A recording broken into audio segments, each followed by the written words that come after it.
Well, he has 3 children, and Nick has, what, 20 children? At 77, Stevie Nicks finally decides to reveal the one secret she never wrote into a song. Sitting beneath soft lights, wrapped in her trademark mystery, she smiles the way only a woman who has lived, loved, and survived can smile. And then she drops the confession no one expected. Throughout her life, there were 6 artists, 6 magnetic, dangerous men who nearly pulled her past the line between art and desire. She never crossed it, but she felt every spark, every temptation, every silent moment charged with possibility. And the first man on her list is someone the world never imagined. Number 1. Tom Petty, the familiar flame that never quite burned out. Stevie Nicks always said Tom Petty wasn't a crush. He was a gravitational field. Something about him pulled her without permission, without noise, without theatrics. He wasn't the type of man who walked into a room and shifted its orbit. He simply was. And somehow that quiet confidence rearranged hers. Stevie remembers the first time they collaborated. The way Tom leaned against the wall, arms crossed, expression unreadable. Most men tried to impress her. Tom made her want to impress him. During the recording of Stop Dragging My Heart Around, the chemistry was undeniable. Not romantic, not exactly, but heavy and alive. It was the kind of energy that builds in the pauses, in the half-smiles, in the glances held a fraction too long. They were singing arguments in harmony, a strange dance between affection and defiance. Stevie said that every lyric felt like a question she wasn't ready to answer. Tom called her "Little Sister," a label that drove her crazy because sometimes, just sometimes, his eyes betrayed something far from brotherly. She described those moments as danger wrapped in denim, subtle but consuming. Nothing ever happened between them, but the what-if hung in the air for decades. That tension, soft and constant, became one of the most intimate relationships of her life. Tom was the warm-up flame, the quiet spark that taught her temptation didn't need volume to be real. Number 2.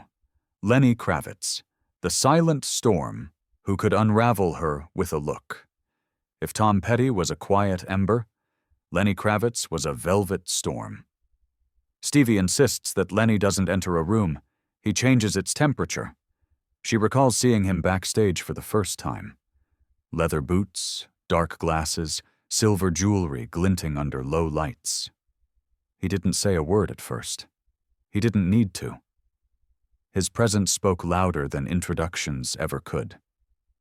Stevie describes his energy as dangerously smooth.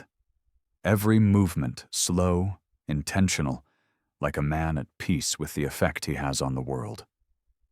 When Lenny finally removed his sunglasses and met her gaze, Stevie said it felt like someone hit the dimmer switch on reality. The air thickened, the noise faded, and she suddenly forgot what she had planned to say. Once, during a hug that lasted a beat too long. Stevie realized Lenny Kravitz didn't hug people. He enveloped them, his arms, his scent, his warmth. They swallowed the moment whole. He doesn't touch you, she said. He claims space around you. Lenny never flirted outright. His danger was the opposite, a calm, hypnotic stillness that made you walk toward him without knowing you'd moved. It wasn't love. It wasn't lust. It was something like gravity, a pull older than explanation. He was the second name on her list because he awakened something deep, something quiet, something she wasn't sure she wanted but definitely couldn't ignore. Number 3. Prince, the electric entity who was not like anyone else. Alive, Prince wasn't a person to Stevie Nicks. He was a phenomenon, a flash of purple lightning in human form. "You don't meet Prince," she said. "You survive him." The night she wrote "Stand Back," Stevie felt Prince inside every chord, every breath, every spark of the melody. When she called him and asked if he wanted to hear the track, He showed up, no announcement, no entourage, dressed in head-to-toe purple satin, heels clicking like punctuation marks. Prince listened, nodded once, then went straight to the keyboard. What he played wasn't accompaniment, it was possession.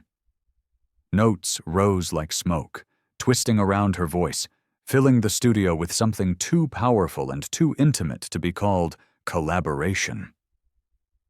Stevie said her knees nearly buckled. It felt like he was playing the air around me. Prince held an energy that was part seduction, part danger, part divine mischief. His gaze was sharp, knowing, unsettling. When he said, "There's thunder in your voice," Stevie felt seen in a way she never had. Not as a performer, not as a witchy rock icon, but as a woman with storms inside her. She always believed that if she had let herself be vulnerable for even 1 minute alone with him, the universe would have tilted. Not wrong, not right, just irrevocably changed. Number 4. David Bowie. The cosmic stranger who made her forget Earth. David Bowie was the only man Stevie ever described as beyond the human assignment.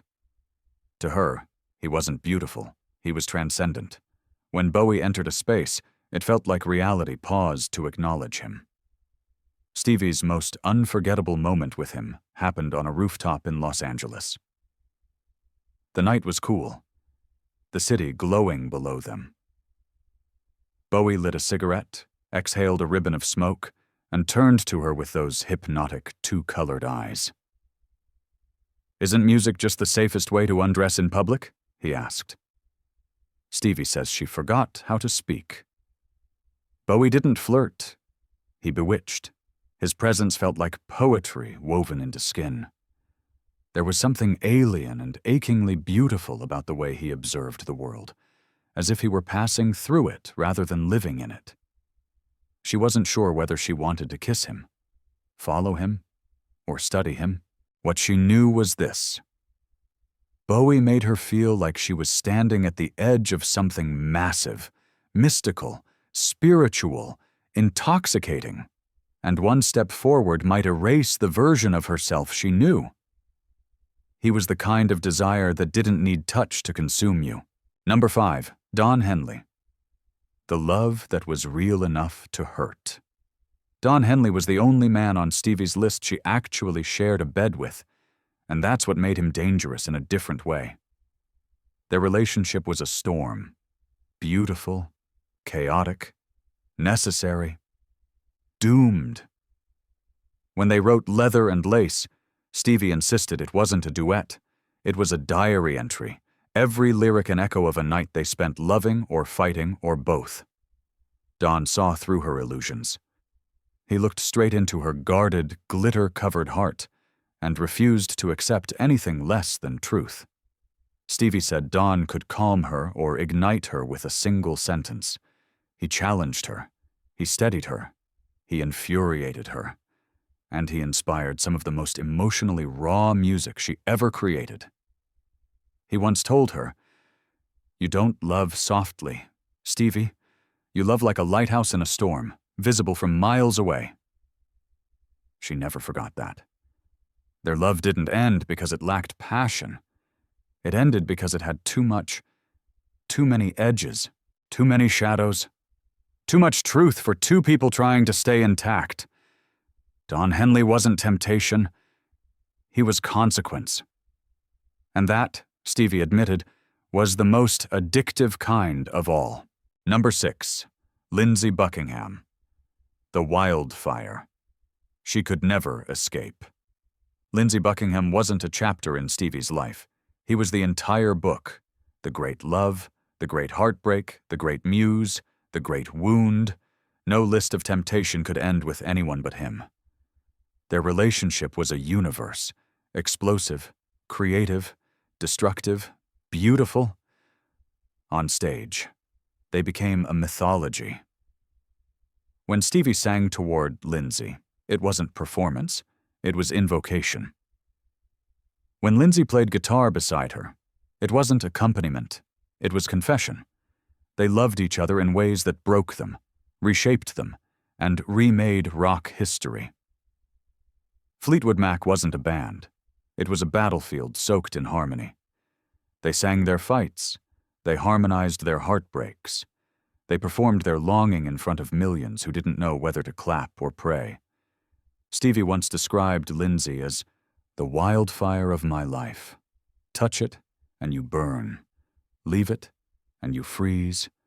She meant every word, even in their worst moments. The chemistry between them was undeniable, dangerous, sacred, eternal. They were lovers who couldn't stay together and soulmates who couldn't stay apart. Lindsay wasn't just the last name on her list. He was the list. In the end, Stevie Nicks' confessions aren't really about romance, scandal, or anything as simple as desire.